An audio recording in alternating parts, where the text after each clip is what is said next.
ان تذکروں کے اندر جو سبق پنہا ہے اس کے اوپر بھی ہمیشہ ساتھ ساتھ غور کرنا ہے. اللہ کی قسم، اللہ رب العزت نے یہ جو انبیاء رسول اللہ اور پیغمبروں کو پیدا کیا، یہ ایسی ہستی ہیں جن کو اس لیے پیدا کیا گیا. اگر ادیبانہ انداز میں بعض ادیبوں نے لکھا بھی کہ یہ وہ ہستی ہیں کہ جن کی پیدائش ابلیس لعین کو شرمندہ کرنے کے لیے کی گئی، کہ ہاں دنیا میں کچھ لوگ ایسے بھی ہوں گے جو تیری چال کے آگے، تیرے وسوسوں کے آگے، تیرے پھندوں کے آگے، تیرے ہر قسم کے شکاری جال سے بچ نکلیں گے. اپنے رب کو راضی کرنا ان کا مطمع نظر ہوگا. اور بتائیے رسول اللہ صلی اللہ علیہ وسلم نے کیسے ابلیس اعظم کو شکست فاش دی.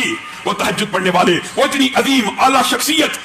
اور نبی کریم صلی اللہ علیہ وسلم کی تاریخ اور سیرت کا مطالعہ کرنے سے پہلے آپ کے سامنے حضرت ابراہیم اور اسماعیل کی سیرت کا تذکرہ کر چکا ہوں، اور وہی نبی کی سیرت کا ایک دباچہ ہے. وجہ کیا ہے؟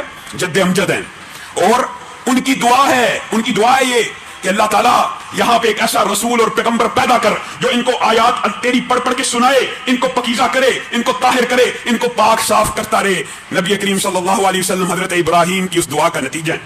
حضرت اسماعیل ابراہیم کے بعد جزیرہ نما عرب میں، اور اس کو جزیرہ نما اس لیے کہا جاتا ہے اس کے تین طرف پانی ہے اور ایک طرف خشکی کے راستے موجود ہیں، اس لیے قدیم تاریخ سے اس کو جزیرہ نما ہی کہا جاتا ہے. اس عرب کے اندر ابراہیم کے بعد اس مکہ اور حجاز کے اندر ابراہیم